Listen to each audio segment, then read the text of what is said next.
Have you ever noticed how sensitive we are?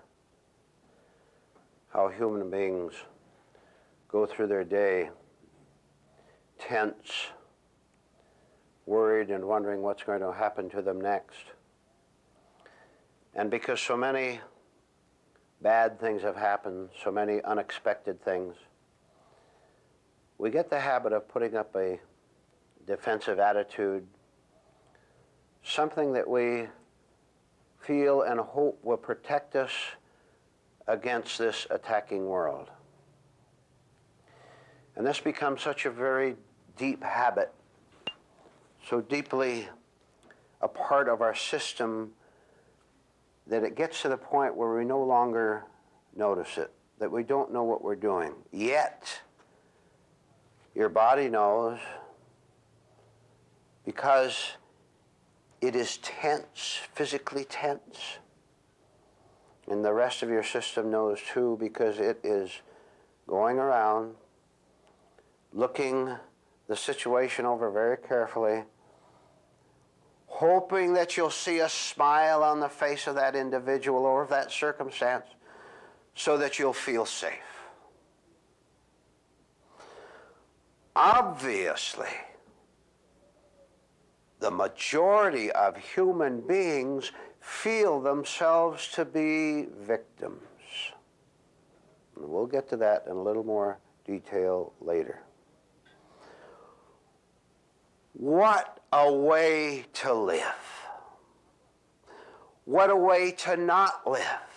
Now look, in order for you to get anything rich out of what we're going to discuss, in order to get anything different, higher, better for you, you must first have some awareness of the fact of what I've just talked about. That you're not, come on now, you're not walking lightly through your day. You're not in command of it.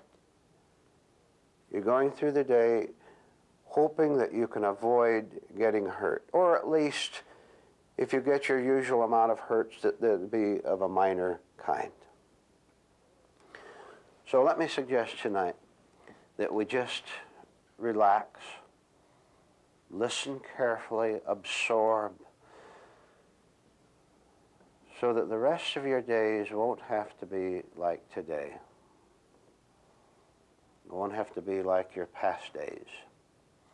Now, if someone said to you that you're an unhappy man, unhappy woman, told you that, you wouldn't react in particular against it, would you? You'd say, well, that's true, I'm not very happy, I have a lot of problems.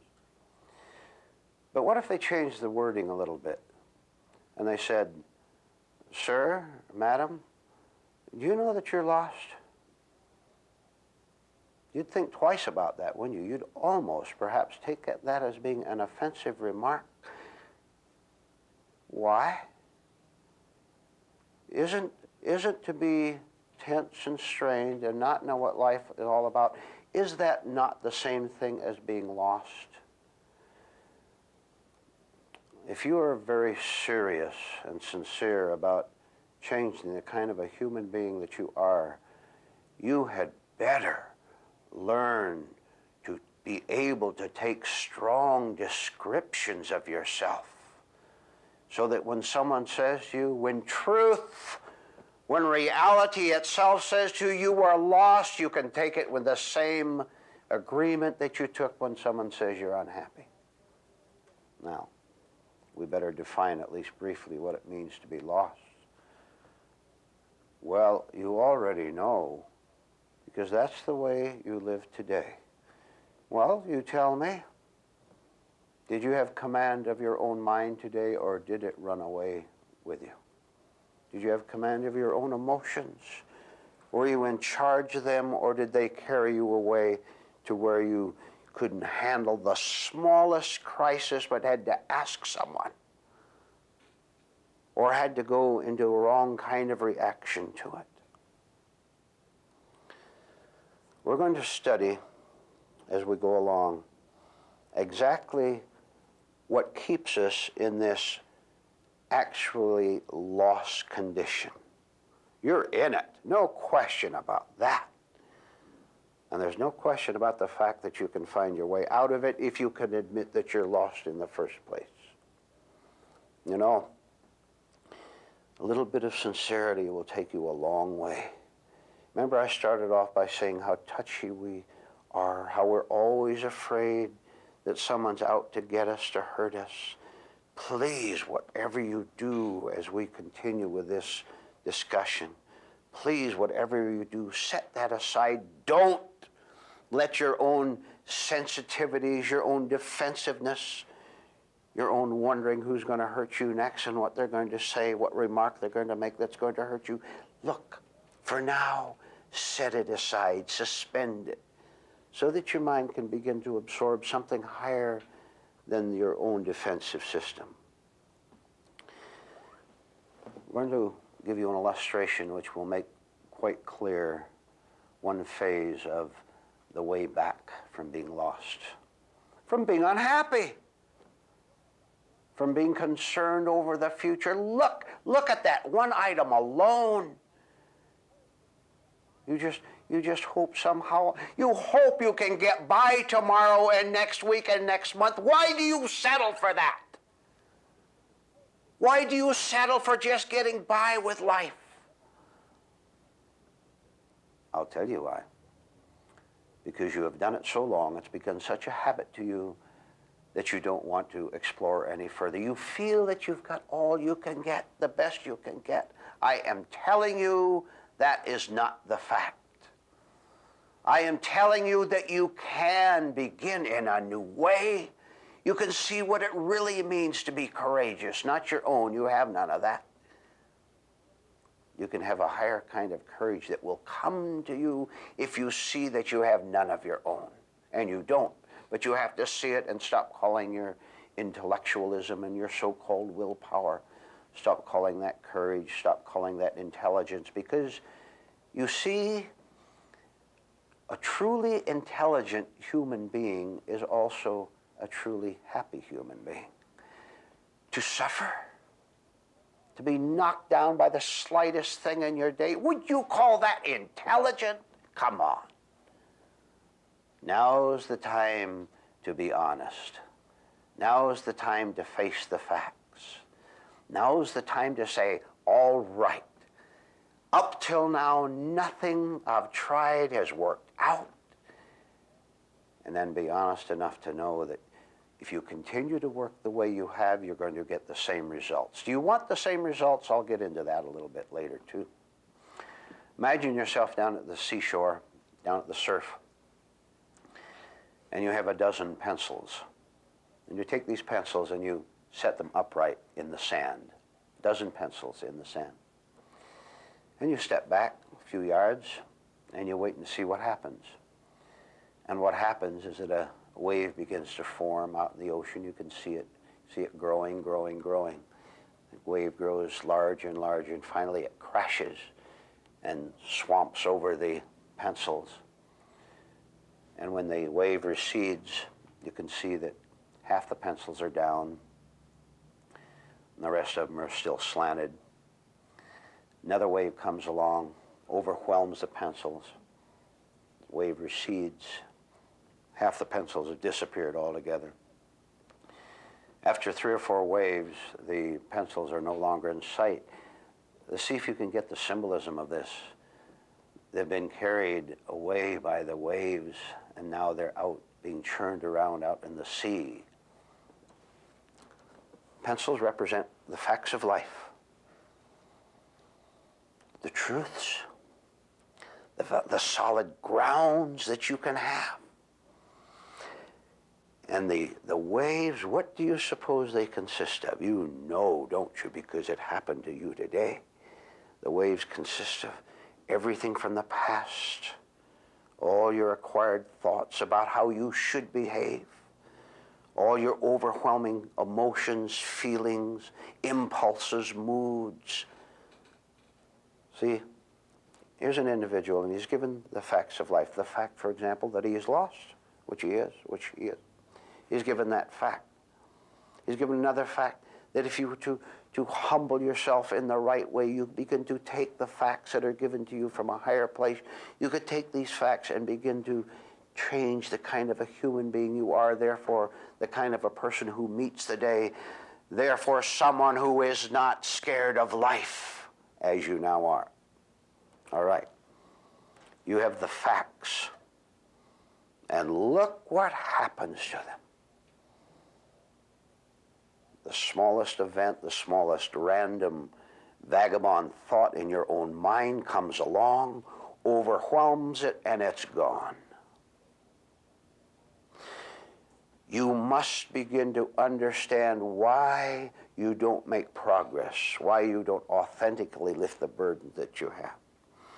And one place you can begin that understanding is to think about the illustration that was just given to you so that you can see how it happens in your daily affairs. How maybe you're thinking a right thought. You're thinking, I would like to indeed not be the victim of other people. I don't want to be tyrannized by my relatives. I don't want to be tyrannized by my own thoughts. That's good. That's a good intention. And then something comes along, you see something on the news, the evening news, or someone phones you and makes a remark, or you get a letter, or a certain feeling surges through you, and what happened to your intention to start to change things? It's gone. Now, this is the reason that most people never change a thing. All they do is live a very boring and very repetitious life, being a victim. And now we're going to go into that. One of the most overwhelming tidal waves that knock down and make of no effect the facts which could save you. Now, I want you to listen carefully to what it is. Because when I tell you, you are very likely not to accept it as being a fact. But I want you to listen carefully with this relaxed mind that we talked about earlier. So you can say, perhaps just tonight or tomorrow, you can say, you know, what I heard there was true. I am the tidal wave that prevents me from absorbing, from learning, from changing, from being free. Well, what do you know? All the time I thought the world out there was doing it to me. And now I see that it was me. It was my weakness, my ignorance, my refusal to take responsibility, my preference for non-spiritual things over the spiritual. Now here it is. All human beings love to make victims of other human beings. Now let's go real slow on that one. I didn't say you go out physically and harm other people and make them victims. All you see it, although you see it quite readily in war and in crime, physical assault. How about your mind? How about hostility? Would you not call hostility toward another person or toward some generality that you can't even define? Would you not call that trying to make a victim out of someone else? Of course. By the way, let's find out. You answer the question yourself. How much hostility would you say that you have in you that is ruining your life, and you don't have the intelligence enough to see it, and furthermore, you don't want to see it? Boy, are you lost. You want to make victims of other people. You want to strike back. You want to complain. You want to blame them. Yes, and you want to get the attention off yourself, don't you? So that you won't have to face the responsibility of your condition, which is something far, far away from reality, far from the truth. How many times have you complained in the last week against that organization, against that individual, against that relative? No, maybe you didn't say anything because you didn't want to make an open enemy, because you still want something from that other person, so your self-interest was very much alive in that. How many times did you lash out at someone with your feelings? You were hostile, you were angry. For heaven's sake, don't you know what you are doing against yourself? When you want to make a victim of another person, you are becoming the victim yourself. How can you lash out at another person in anger without burning first from that anger yourself? The very fact that you have it to give to someone else indicates that you yourself are consuming yourself with the anger, with the hatred, with the hostility, or whatever it might be. Now listen to something strange. I said that most human beings live and thrive on making other people their victims, accusing, blaming, lashing out. Listen to this. To the degree that you wish to make a victim of another person, you are also very much in love with being a victim yourself. There are people in this world, and you see them on the evening news at that, and you see them when you go visit your relatives, and you see them on the streets. There are a lot of people in this world whose chief entertainment is being victimized. And what do you suppose that does? I'll tell you what it does. If you like to be a victim, you will be one. And you know that. You know very well that the level that you're living on is going to attract a level like that, and this is why you get involved with other stupid people. This is why you get in wrong marriages, wrong relations with a man or with that woman. There's something in you, something horrible that just loves to be attacked. Shall I tell you why? Because you have taken all your agony and all your pain and all your heartache as being you. As being your identity. And yes, look at it. When your heart gets broken over that broken romance or business association or a fallout with a relative or whatever, when it has happened, from now on, I want you to notice what you do. You can hardly wait to go tell someone about it. You can hardly wait to start with the word I. I was a victim of that cruel man. I was a victim of that scheming woman. I was a victim of my relatives, of my so-called friends. This is what is known as giving yourself a false feeling of life. This is what is known as giving yourself a false identity, so that you can believe an illusion that the whole world does, after all, revolve around you and your difficulties. Because if you ceased giving up being a victim and making other people a victim, you'd no longer have any self-reference, and what would happen to your I? What would happen to yourself? It would disappear, and that's what you're afraid of. But the disappearance of your false self is the one thing that will set you free of all the pains you have uselessly endured up until this time. Let me give you a project to work with, starting right now. Never, never, never again call it your life. It's not your life. Look, we talked about making yourself a victim.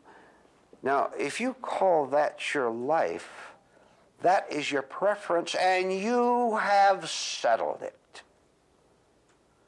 You have made the irritation of today the same thing that's going to happen to you tomorrow and the day after tomorrow. You have settled in your mind that the identity that you choose, that you prefer, is the identity of a person who suffers, of a person who's weak, of a person who's confused. You take all these collections of experiences and pains as being you, and you call that your life. Yes! What a miserable, wretched life have you settled for?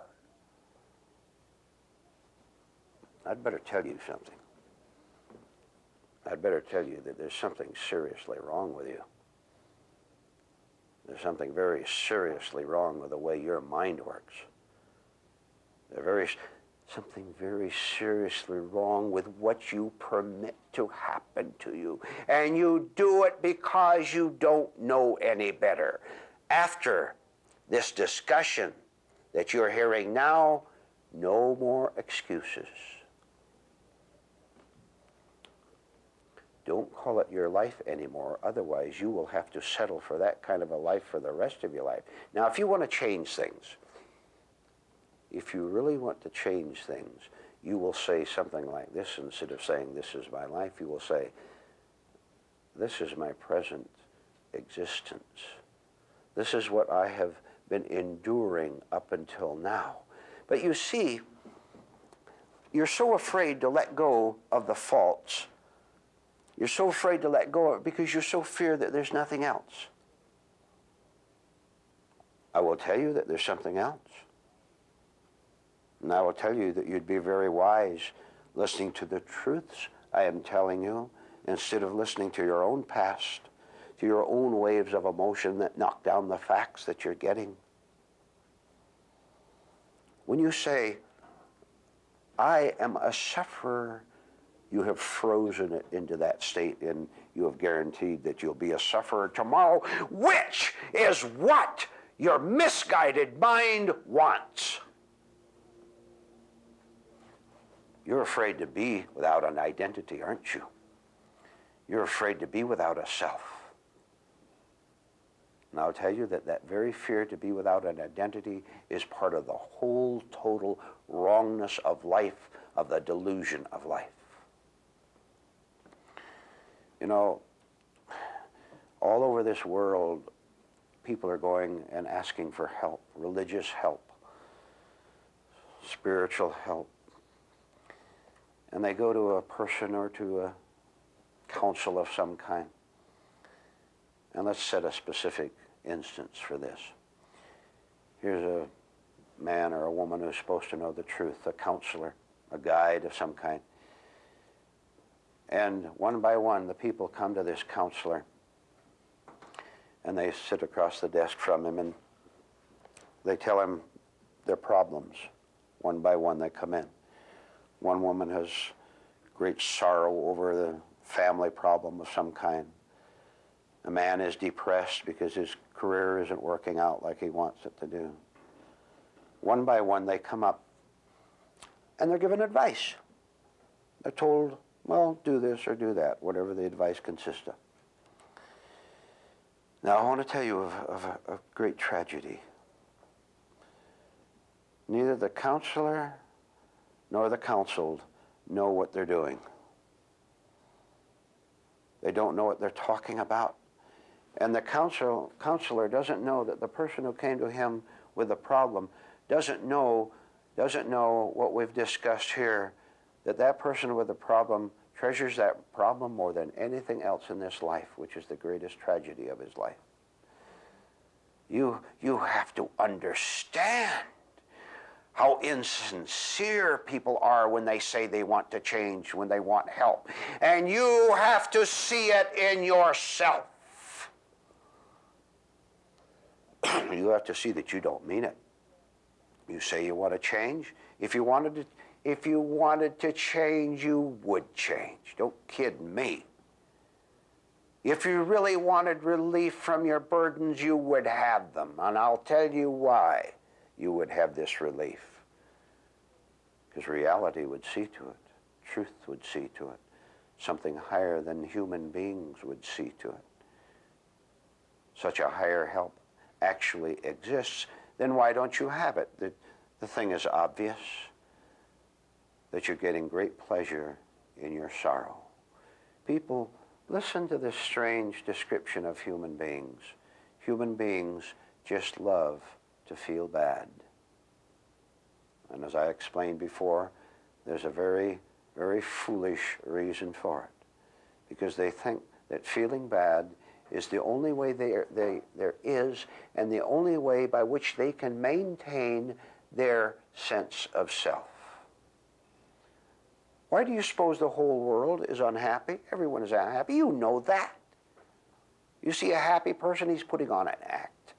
He just got a raise, and he calls that happiness. And 10 minutes after he gets the raise, he's angry because he hasn't got another one. Ponder all these facts. See up to this point how they've been washed away by the past, by your emotions. Put them foremost in your life, and let them change you, for they will.